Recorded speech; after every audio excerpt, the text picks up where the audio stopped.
The Columbia Broadcasting System and its affiliated stations present Orson Welles and the Mercury Theatre on the air in The War of the Worlds by H.G Wells.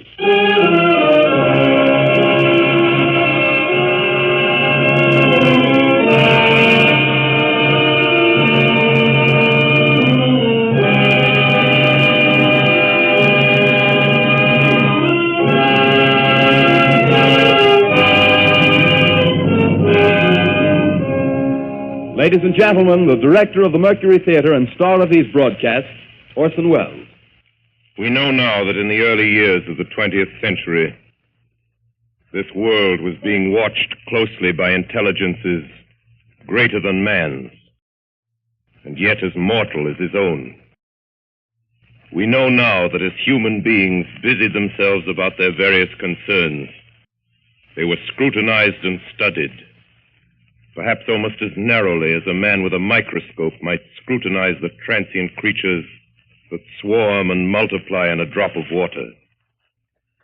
With infinite complacence, people went to and fro over the earth about their little affairs, serene in the assurance of their dominion over this small, spinning fragment of solar driftwood, which by chance or design, man has inherited out of the dark mystery of time and space.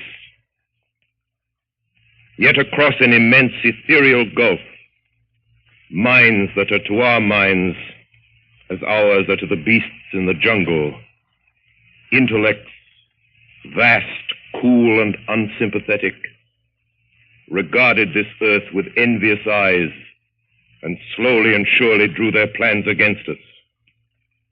In the 39th year of the 20th century came the Great Disillusionment. It was near the end of October. Business was better. The war scare was over. More men were back at work. Sales were picking up. On this particular evening, October 30th, the Crosley service estimated that 32 million people were listening in on radio. For the next 24 hours, not much change in temperature. A slight atmospheric disturbance of undetermined origin is reported over Nova Scotia, causing a low-pressure area to move down rather rapidly over the northeastern states, bringing a forecast of rain accompanied by winds of light gale force. Maximum temperature 66, minimum 48. This weather report comes to you from the Government Weather Bureau. We take you now to the Meridian Room in the Hotel Park Plaza in downtown New York, where you will be entertained by the music of Raymond Raquello and his orchestra.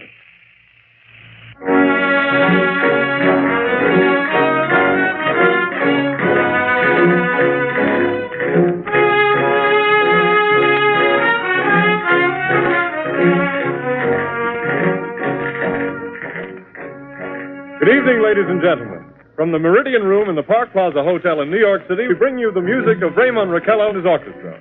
With a touch of the Spanish, Raymond Raquello leads off with La Comparsita.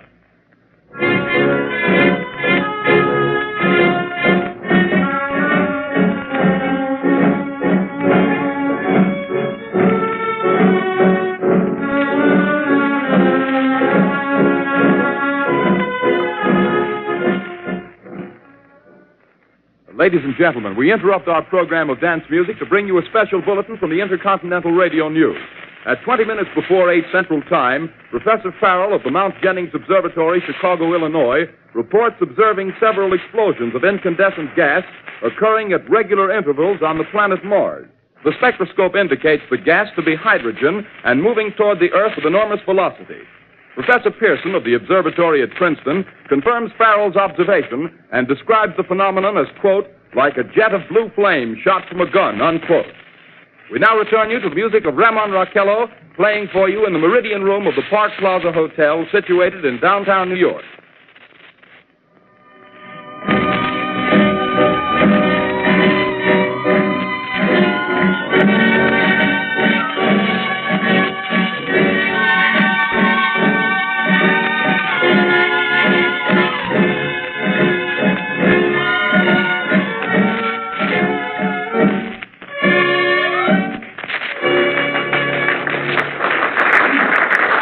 And now a tune that never loses favor, the ever-popular Stardust, Raymond Raquello and his orchestra.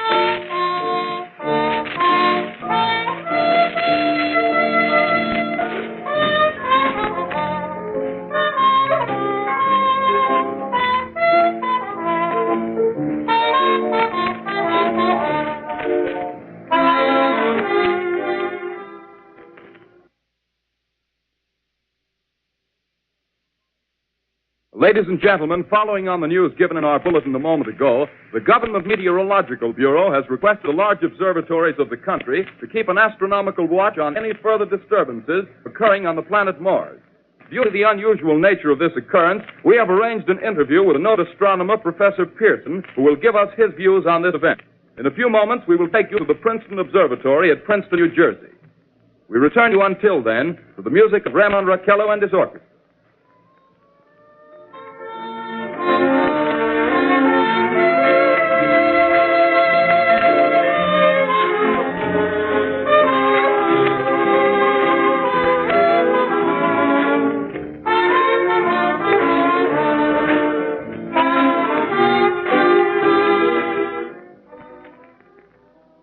We are ready now to take you to the Princeton Observatory at Princeton, where Carl Phillips, our commentator, will interview Professor Richard Pearson, famous astronomer. We take you now to Princeton, New Jersey. Good evening, ladies and gentlemen. This is Carl Phillips speaking to you from the observatory at Princeton. I'm standing in a large semicircular room, pitch black except for an oblong split in the ceiling. Through this opening, I can see a sprinkling of stars that cast a kind of frosty glow over the intricate mechanism of the huge telescope. The ticking sound you hear is the vibration of the clockwork. Professor Pearson stands directly above me on a small platform, peering through the giant lens. I'll ask you to be patient, ladies and gentlemen, during any delay that may arouse during our interview. Besides the ceaseless watch of the heavens, Professor Pearson may be interrupted by telephone or other communications. During this period, he is in constant touch with the astronomical centers of the world. Professor, may I begin our questions? Any time, Mr. Phillips. Professor, would you please tell our radio audience exactly what you see as you observe the planet Mars through your telescope? Nothing unusual at the moment, Mr. Phillips. A red disk swimming in the blue sea. Transverse stripes across the disk.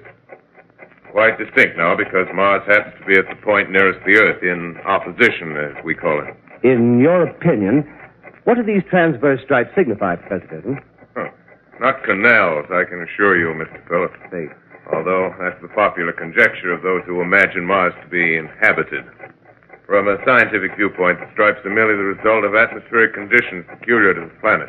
Then you're quite convinced, as a scientist, that living intelligence as we know it does not exist on Mars? I'd say the chances against it are 1,000 to 1. And yet, how do you account for these gas eruptions occurring on the surface of the planet at regular intervals? Phillips, I cannot account for it. By the way, Professor, for the benefit of our listeners, how far is Mars from the Earth? Approximately 40 million miles. Well, that seems a safe enough distance. Just a moment, ladies and gentlemen. Someone has just handed Professor Pearson a message. While he reads it, let me remind you that we are speaking to you from the observatory in Princeton, New Jersey, where we are interviewing the world-famous astronomer, Professor Pearson. One moment, please. Professor Pearson has passed me a message which he has just received. Professor, may I read the message to the listening audience? Certainly, Mr. Phillips. Ladies and gentlemen, I shall read you a wire addressed to Professor Pearson from Dr. Gray of the Natural History Museum, New York. Quote, 9:15 p.m. Eastern Standard Time. Seismograph registered shock of almost earthquake intensity occurring within a radius of 20 miles of Princeton. Please investigate. Signed, Lloyd Gray, Chief of Astronomical Division. Unquote. Professor Pearson, could this occurrence possibly have something to do with the disturbances observed on the planet Mars? Hardly, Mr. Phillips. This is probably a meteorite of unusual size, and its arrival at this particular time is merely a coincidence. However, we shall conduct a search as soon as daylight permits. Thank you, Professor. Ladies and gentlemen, for the past 10 minutes, we've been speaking to you from the observatory at Princeton, bringing you a special interview with Professor Pearson, noted astronomer. This is Carl Phillips speaking. We are returning you now to our New York studio.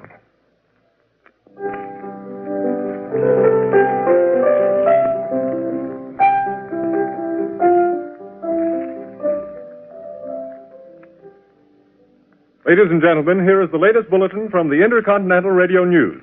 Toronto, Canada.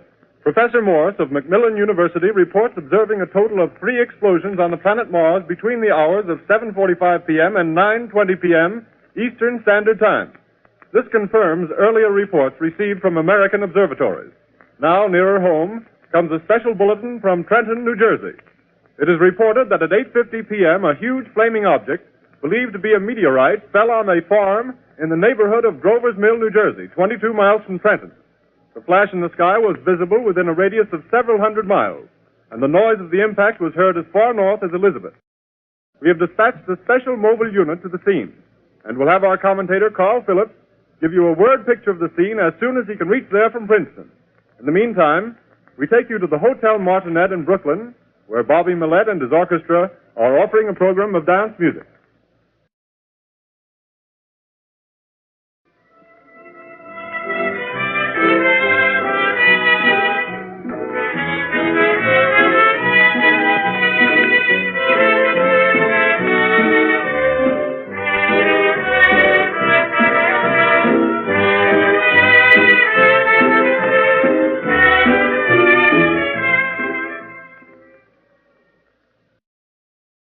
We take you now to Grover's Mill, New Jersey.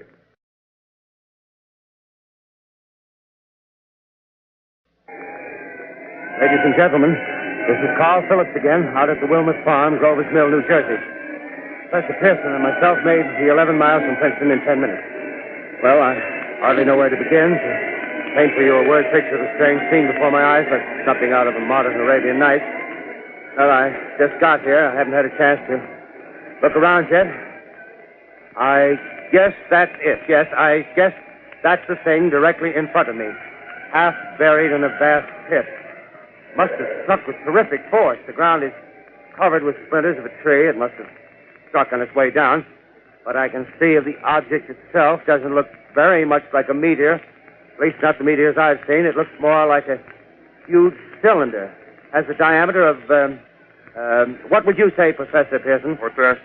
What would you say, what's the diameter of this? About 30 yards. About 30 yards. The metal on the sheath is, well, I've never seen anything like it. The color is sort of yellowish white. The curious spectators now are pressing close to the object in spite of the efforts of the police to keep them back. Getting in front of my line of vision. Would you mind standing one side, please? While the police are pushing the crowd back. Here's Mr. Wilmot, owner of the farm here. He may have some interesting facts to add. Mr. Wilmot, would you please tell the radio audience as much as you remember of this rather unusual visitor that dropped in your backyard? Step closer, please. Ladies and gentlemen, this is Mr. Wilmot. Well, I was listening to the radio. Closer and louder, please. Pardon me? Louder, please, closer.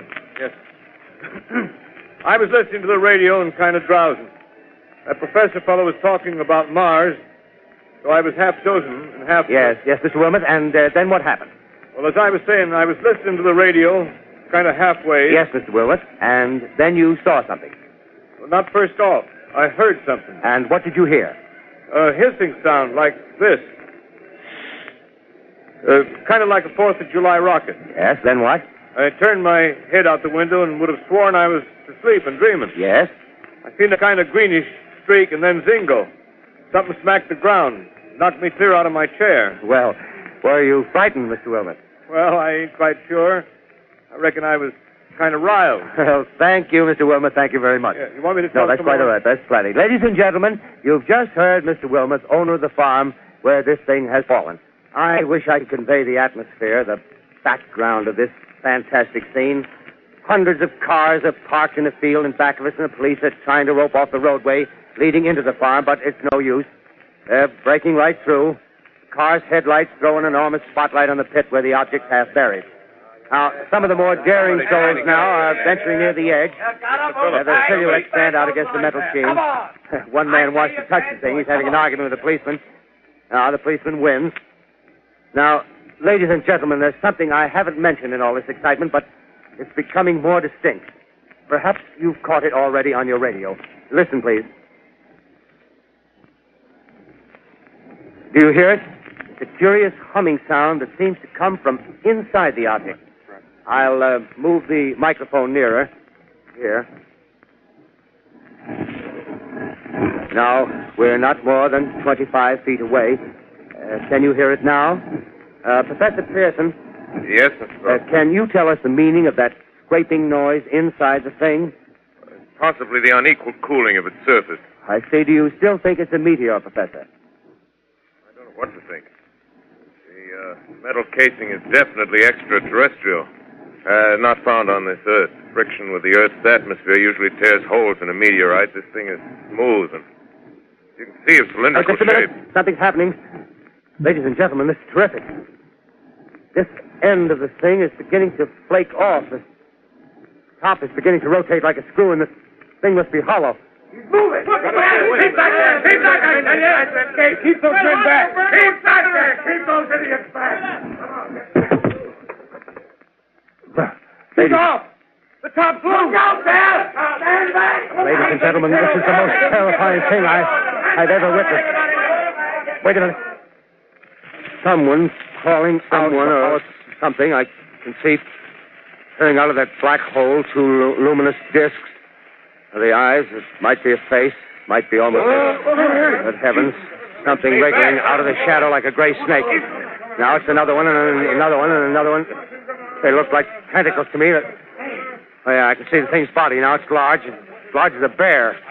It glistens like wet leather, but that face, ladies and gentlemen, it's indescribable. I can hardly force myself to keep looking at it. It's so awful. The eyes are black, and they gleam like a serpent. The mouth is a kind of V-shape with saliva dripping from its rimless lips that seem to quiver and pulsate, and the monster or whatever it is can hardly move. It seems weighed down by possibly gravity or something. The thing's rising up now, and the crowd falls back. They've seen plenty. The most extraordinary experience, ladies and gentlemen. I can't find words.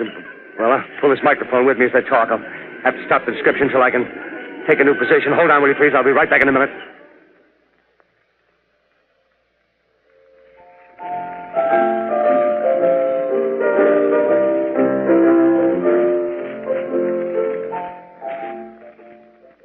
We are bringing you an eyewitness account of what's happening on the Wilmuth Farm, Grover's Mill, New Jersey.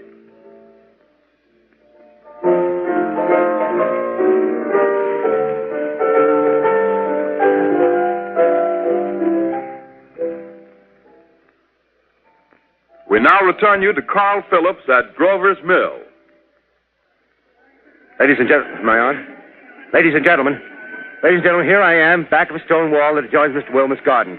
From here, I get a sweep of the whole scene.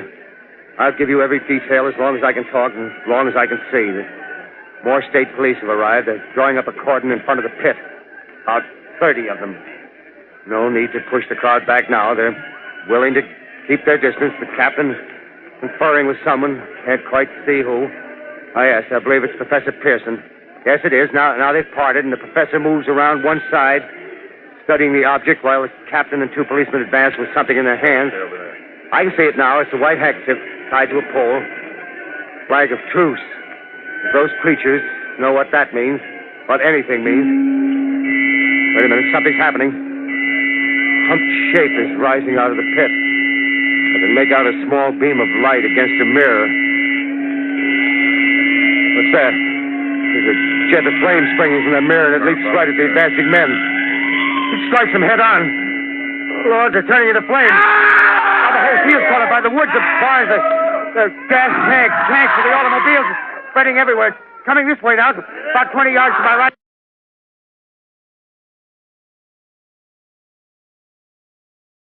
Ladies and gentlemen, due to circumstances beyond our control, we are unable to continue the broadcast from Grover's Mill.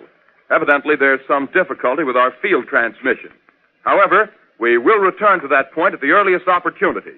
In the meantime, we have a late bulletin from San Diego, California. Professor Indelkoffer, speaking at a dinner of the California Astronomical Society, expressed the opinion that the explosions on Mars are undoubtedly nothing more than severe volcanic disturbances on the surface of the planet. We continue now with our piano interlude.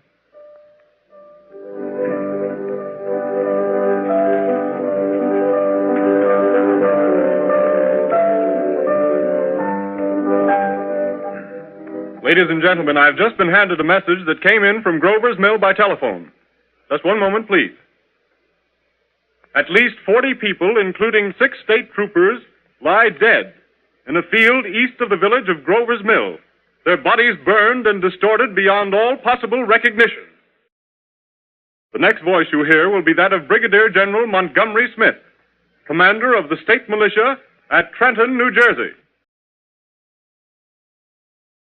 I have been requested by the governor of New Jersey to place the counties of Mercer and Middlesex as far west as Princeton and east to Jamesburg under martial law. No one will be permitted to enter this area except by special pass issued by state or military authorities. 4 companies of state militia are proceeding from Trenton to Grover's Mill and will aid in the evacuation of homes within the range of military operations. Thank you. You have just been listening to General Montgomery Smith, commanding the state militia at Trenton. In the meantime, further details of the catastrophe at Grover's Mill are coming in. The strange creatures, after unleashing their deadly assault, crawled back in their pit and made no attempt to prevent the efforts of the firemen to recover the bodies and extinguish the fire. The combined fire departments of Mercer County are fighting the flames which menace the entire countryside. We have been unable to establish any contact with our mobile unit at Grover's Mill, but we hope to be able to return you there at the earliest possible moment. In the meantime, we take you to... Just one moment, please. Ladies and gentlemen, I have just been informed that we have finally established communication with an eyewitness of the tragedy. Professor Pearson has been located at a farmhouse near Grover's Mill, where he has established an emergency observation post.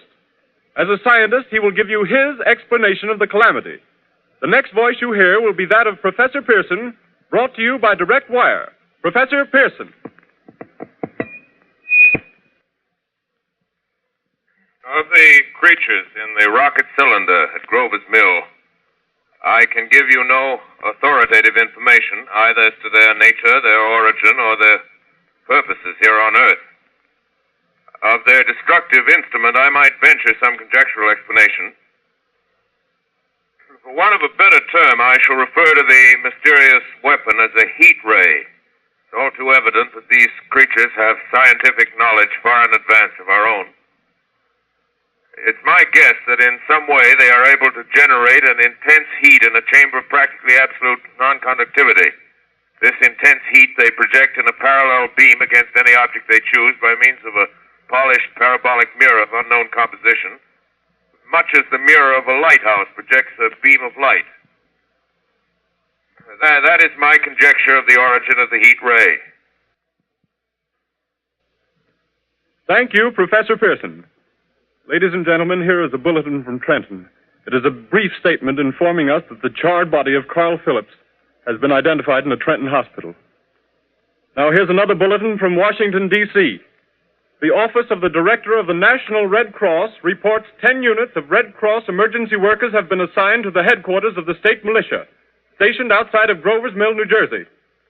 Here's a bulletin from State Police, Princeton Junction. The fires at Grover's Mill and vicinity are now under control. Scouts report all quiet in the pit, and there is no sign of life appearing from the mouth of the cylinder.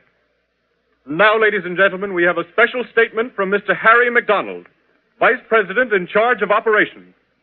We have received a request from the state militia of Trenton to place at their disposal our entire broadcasting facilities. In view of the gravity of the situation, and believing that radio has a responsibility to serve in the public interest at all times, we are turning over our facilities to the state militia at Trenton. We take you now to the field headquarters of the state militia near Grover's Mill, New Jersey. This is Captain Lansing of the Signal Corps, attached to the state militia, now engaged in military operations in the vicinity of Grover's Mill. Situation arising from the reported presence of certain individuals of unidentified nature is now under complete control. The cylindrical object, which lies in a pit directly below our position, surrounded on all sides by 8 battalions of infantry, without heavy field pieces, but adequately armed with rifles and machine guns. All cause for alarm, if such cause ever existed, is now entirely unjustified. Things, whatever they are, do not even venture to poke their heads above the pit.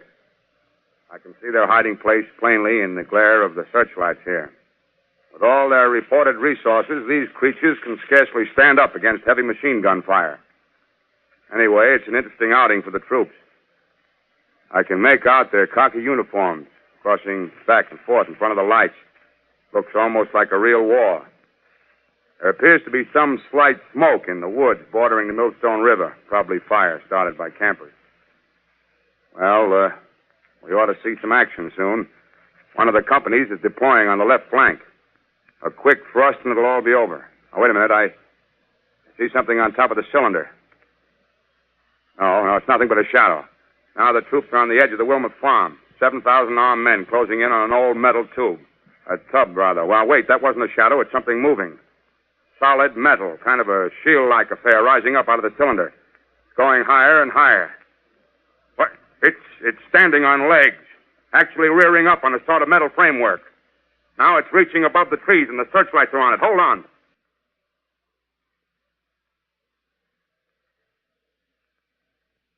Ladies and gentlemen, I have a grave announcement to make.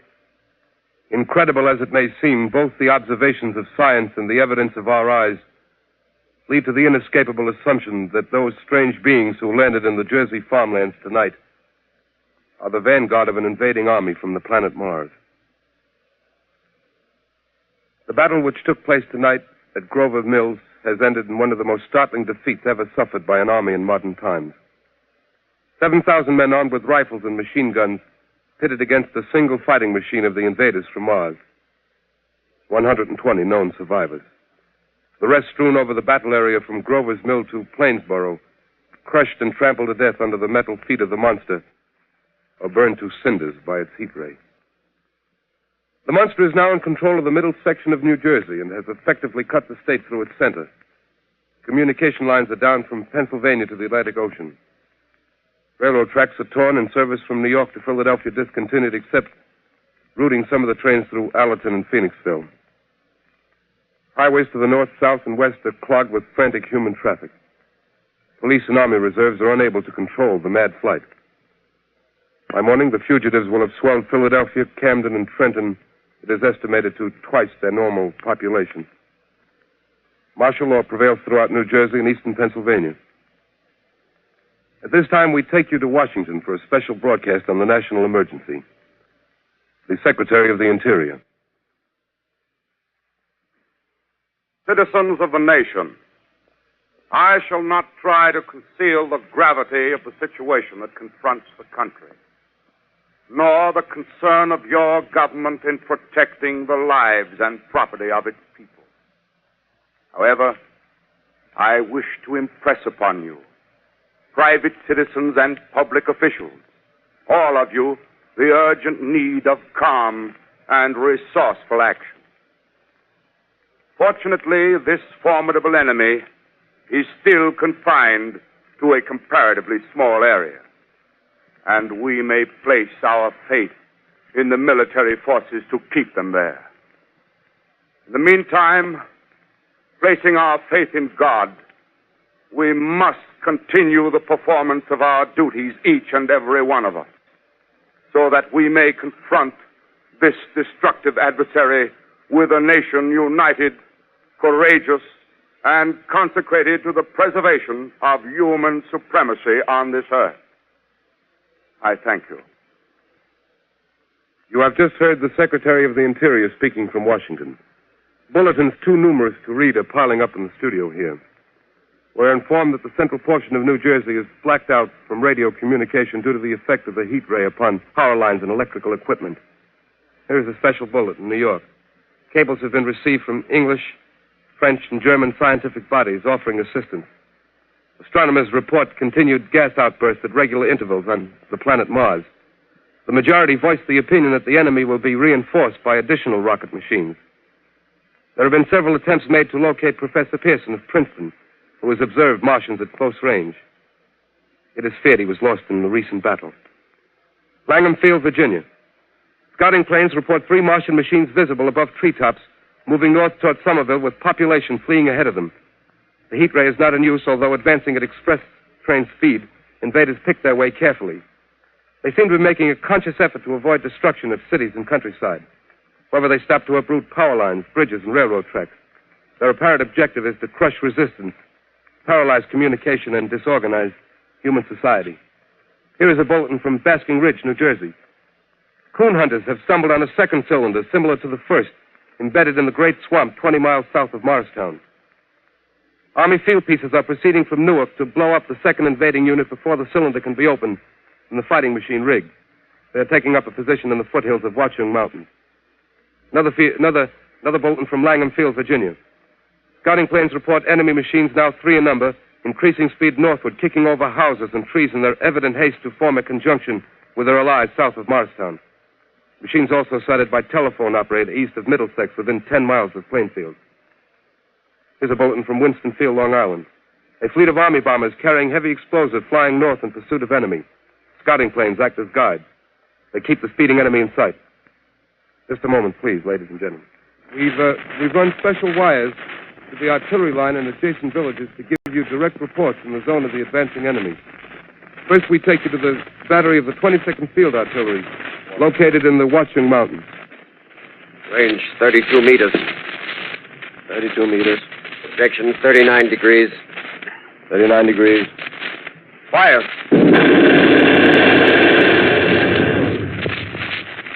140 yards to the right, sir. Shift range 31 meters. 31 meters. Projection 37 degrees. 37 degrees. Fire.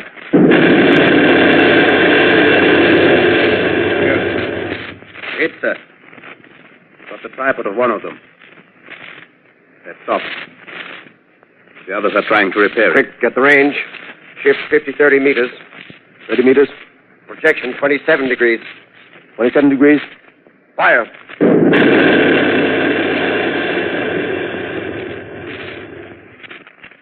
Can see the shell land, sir. Letting off a smoke. What is it? Black smoke, sir. Moving this way. Lying close to the ground. Moving fast. Put on gas mask. Get ready to fire. Shift to 24 meters. 24 meters. Projection 24 degrees. 24 degrees. Fire.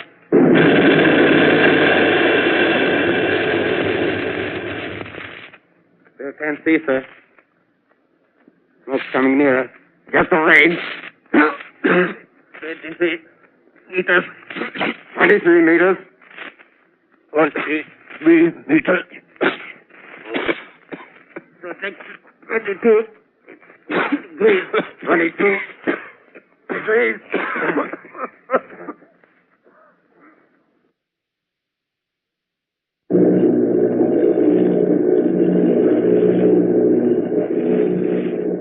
Army bombing plane B-843 off Bayonne, New Jersey. Lieutenant Vogt, commanding 8 bombers, reporting to Commander Fairfax, Langham Field. This is Vogt reporting to Commander Fairfax, Langham Field. Enemy tripod machines now in sight. Reinforced by 3 machines from the Morristown cylinder. 6 altogether. 1 machine partially crippled. Believed hit by shell from Army gun in Watchung Mountains. Guns now appear silent. A heavy black fog hanging close to the earth of extreme density, nature unknown. No sign of heat ray.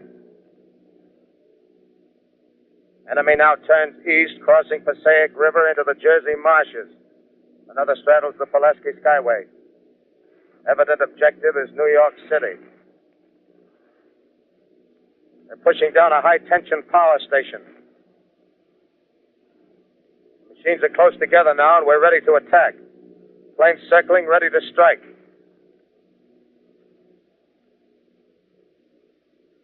A 1,000 yards, and we'll be over the first.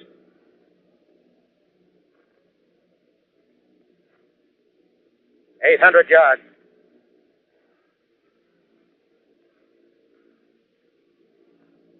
$600.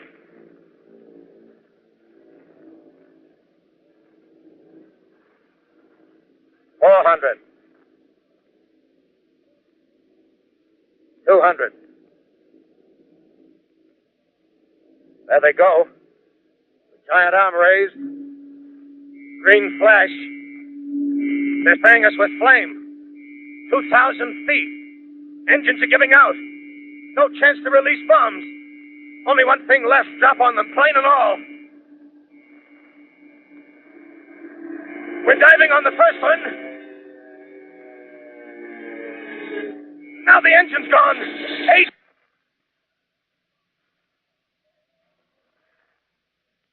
This is Bayonne, New Jersey, calling Langham Field. This is Bayonne, New Jersey, calling Langham Field. Come in, please. Langham Field. Go ahead. 8 Army bombers in engagement with enemy tripod machines over Jersey Flats. Engines incapacitated by heat ray. All crash. One enemy machine destroyed. Enemy now discharging heavy black smoke in direction of... Newark, New Jersey. This is Newark, New Jersey. Warning. Poisonous black smoke pouring in from Jersey marshes. Reaches South Street. Gas mask useless. Urge population to move into open spaces. Automobiles use routes 7, 23, 24. Avoid congested areas. Smoke now spreading over Raymond Boulevard. 2X2L calling CQ, 2X2L calling CQ, 2X2L calling 8X3R. Come in, please. This is 8X3R coming back at 2X2L. How's reception? How's reception? K, please. Where are you, 8X3R? What's the matter? Where are you?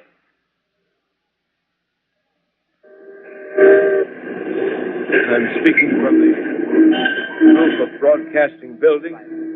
I'm speaking from the roof of Broadcasting Building, New York City. The bells you hear are ringing to warn the people to evacuate the city as Martians approach.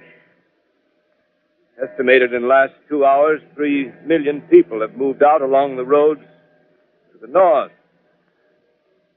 Hutchison River Parkway is still kept open for motor traffic. Avoid bridges to Long Island, hopelessly jammed. All communication with Jersey Shore closed 10 minutes ago. No more defenses. Our army is wiped out. Artillery, Air Force, everything wiped out. This may be the last broadcast. We'll stay here to the end. People are holding service here below us in the cathedral. Now I look down the harbor, all manner of boats, overloaded with fleeing population pulling out from docks. Streets are all jammed. Noise and crowds like New Year's Eve in city. Wait a minute. The enemy's now in sight above the Palisades. Five great machines. First one is crossing the river. I can see it from here, wading the Hudson like a man wading through a brook. A bulletin is handed me. Martian cylinders are falling all over the country. One outside of Buffalo, one in Chicago, St. Louis. Seem to be timed and spaced. Now the first machine reaches the shore. He stands watching, looking over the city. Steel Cowlish head is even with the skyscrapers. He waits for the others. They rise like a line of new towers on the city's west side. Now they're lifting their metal hands. This is the end now. Smoke comes out, black smoke drifting over the city. People in the streets see it now. They're running toward the East River, thousands of them, dropping in like rats. Now the smoke's spreading faster. It's reached Times Square. People are trying to run away from it, but it's no use. They're falling like flies. Now the smoke's crossing 6th Avenue. 5th Avenue. 100 yards away. It's 50 feet.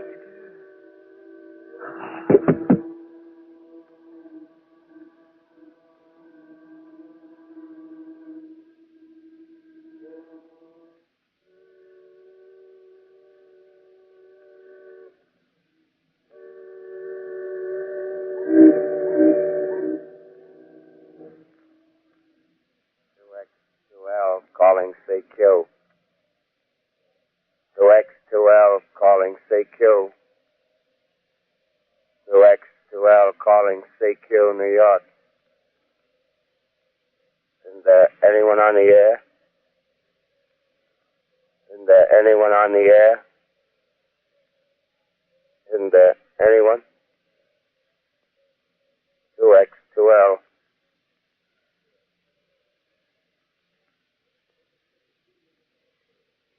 You are listening to a CBS presentation of Orson Welles and the Mercury Theatre on the Air in an original dramatization of The War of the Worlds by H.G. Wells. The performance will continue after a brief intermission. This is the Columbia Broadcasting System.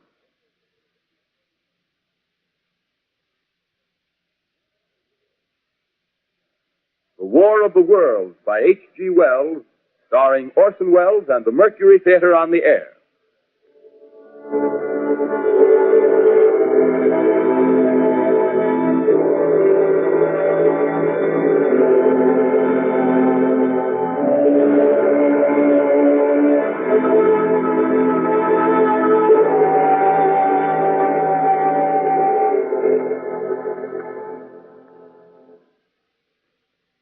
As I set down these notes on paper, I'm obsessed by the thought that I may be the last living man on Earth. I've been hiding in this empty house near Grover's Mill, a small island of daylight cut off by the black smoke from the rest of the world. All that happened before the arrival of these monstrous creatures in the world now seems part of another life. A life that has no continuity with the present.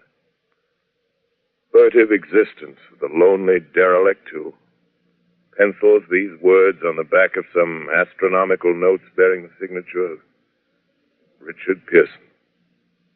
I look down at my blackened hand and I try to connect them with a professor who lives at Princeton and who, on the night of October 20th, glimpsed through his telescope an orange splash of light on a distant planet. My wife, my colleagues, my students, my books, my observatory, my world. Where are they? Did they ever exist? Am I Richard Pearson? What day is it? Do days exist without calendars? Does time pass when there are no human hands left to wind the clocks? Writing down my daily life, I tell myself I shall preserve human history between the dark covers of this little book that was meant to record the movements of the stars. But to write, I must live, and to live, I must eat. Find moldy bread in the kitchen and an orange not too spoiled to swallow. Keep watch at the window. Time to time, I catch sight of a Martian above the black smoke.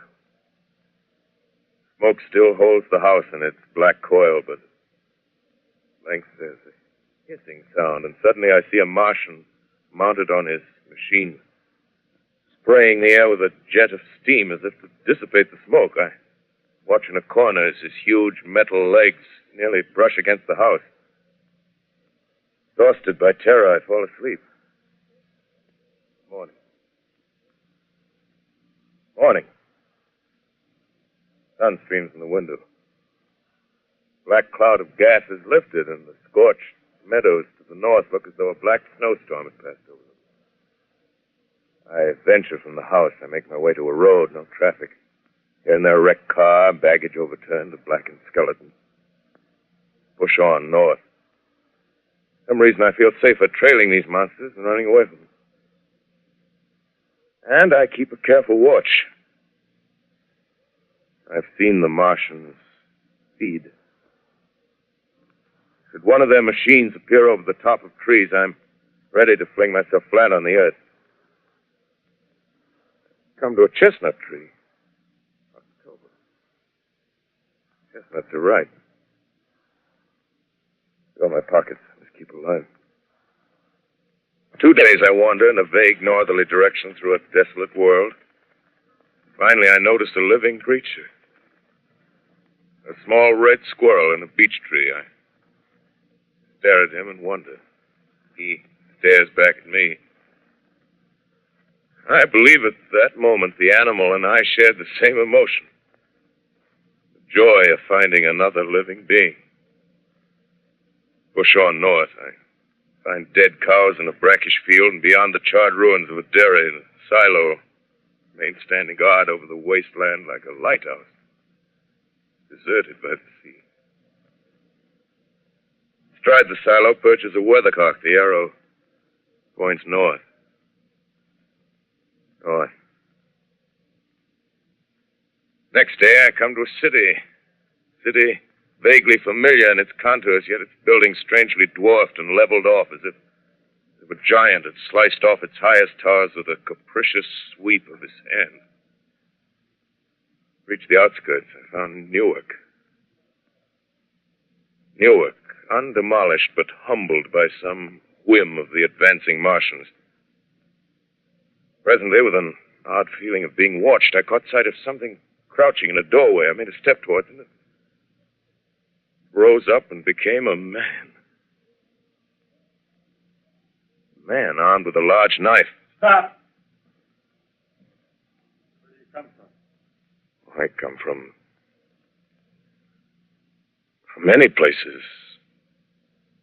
A long time ago, from Princeton. Princeton, huh? That's near Grover's Mill. Yes. Grover's Mill. There's no food here. This is my country. All this end of town down the river. There's only food for one. Which way are you going? I don't know. I guess I'm looking for people. Hey, what was that? You hear something just then? No. Only a bird. A live bird.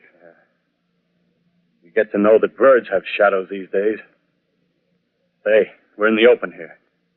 Let's crawl in this doorway here and talk. Have you seen any Martians? No. They're going over to New York. Night, the sky's alive with their lights, just as if people were still living in it. By daylight, you can't see them. 5 days ago, a couple of them carried something big across the flats from the airport. I think they're learning how to fly. Fly? Yeah, fly. Well, it's all over with humanity. Stranger, there's still you and I. 2 of us left. Yeah. They got themselves in solid. They wrecked the greatest country in the world. Those green stars, they're probably falling somewhere every night. They've only lost one machine. There isn't anything to do. We're done. We're licked. Where were you? You're in a uniform. Yeah, what's left of it. I was in the militia. National Guard. That's good. There wasn't any war. Any more than there's war between men and ants. Yes, but we're eatable ants. I found that out. What'll they do to us? I filled it all out. Right now, we're caught as we're wanted. The Martian only has to go a few miles to get a crowd on the run. But they won't keep on doing that. They'll begin catching us systematic, like keeping the best and storing us in cages and things. They haven't begun on us yet. Not begun? Not begun. All that's happened so far is because we don't have sense enough to keep quiet. Bothering them with guns and such stuff and losing our heads and rushing off in crowds. Instead of our rushing around blind, we got to fix ourselves up. Fix ourselves up according to the way things are now. Cities, nations, civilization, progress. Yes, but if that's so, what is there to live for? Well, there won't be any more concerts for 1 million years or so, and no nice little dinners at restaurants. If it's amusement you're after, I guess the game's up. What is there left? Life, that's what. I want to live. Yeah, and so do you. We're not going to be exterminated. And I don't mean to be caught either. Tamed and fattened and bred like an ox. What are you going to do? I'm going on.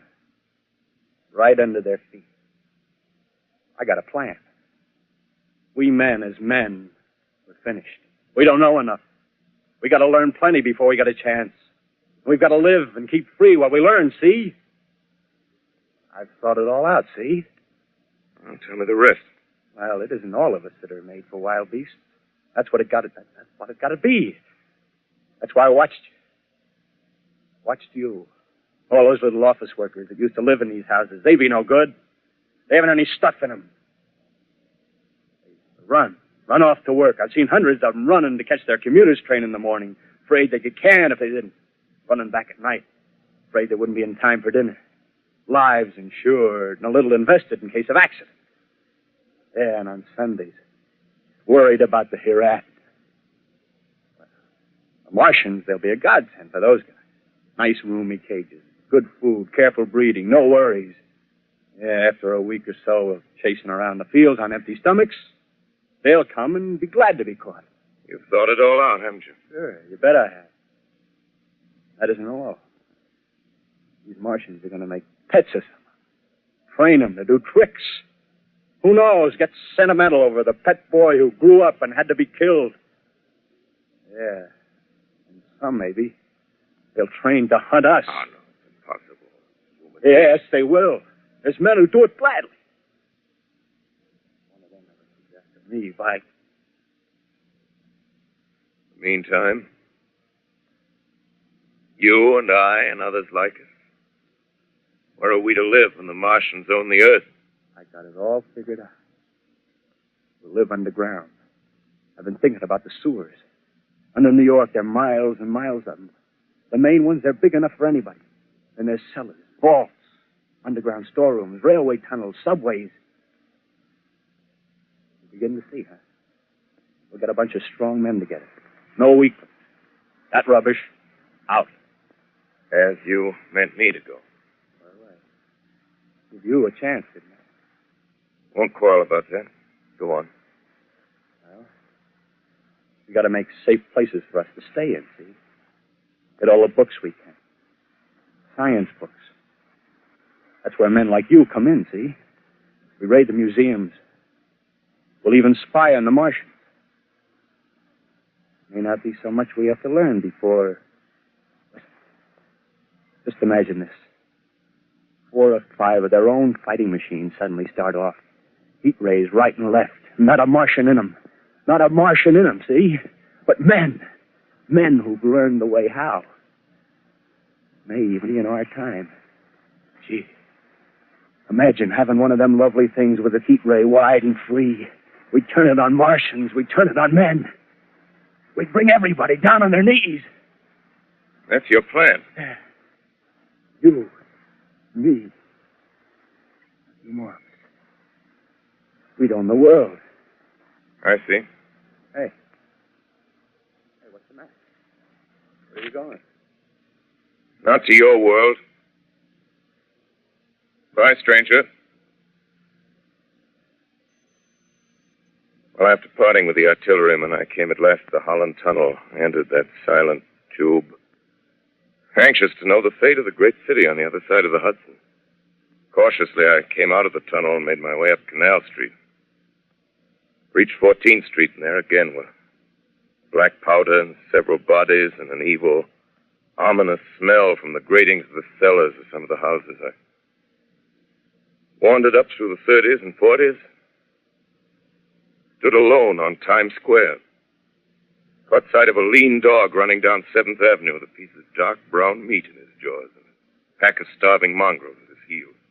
Made a wide circle around me as though he feared I might prove a fresh competitor. Walked up Broadway in the direction of that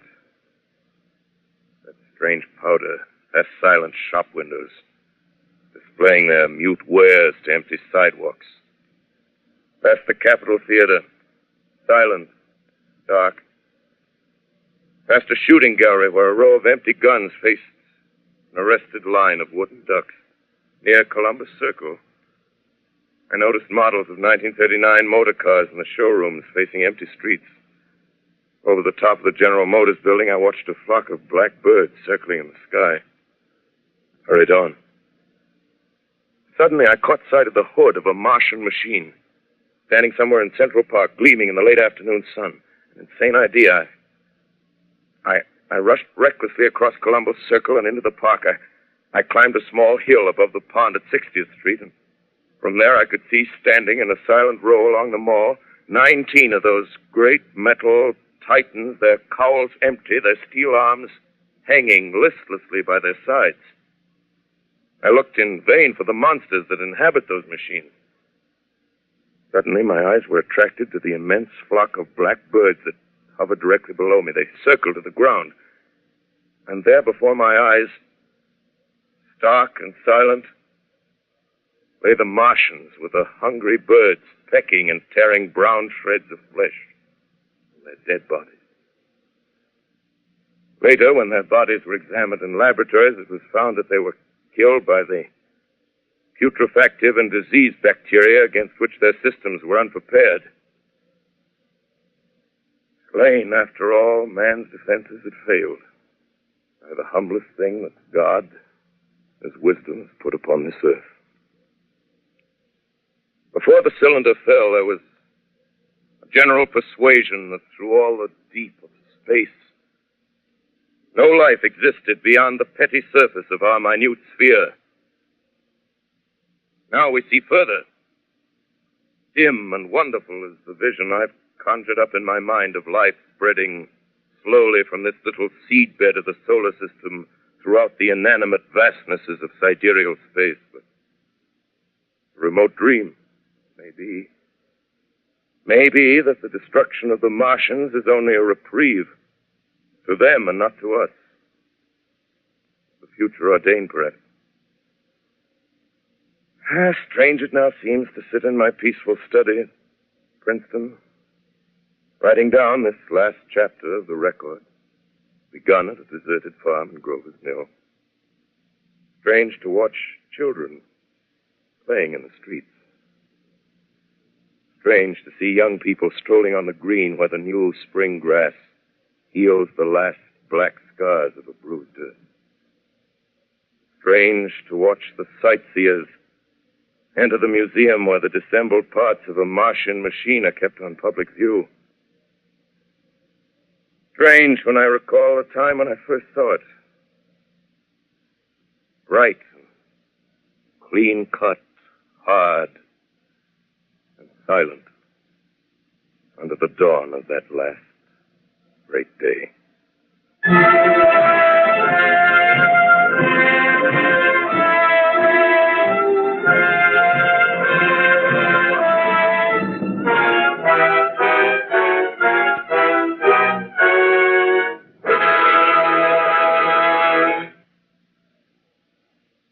This is Orson Welles, ladies and gentlemen. Out of character, to assure you that the War of the Worlds has no further significance than as the holiday offering it was intended to be. The Mercury Theatre's own radio version of dressing up in a sheet and jumping out of a bush and saying boo. Starting now, we couldn't soap all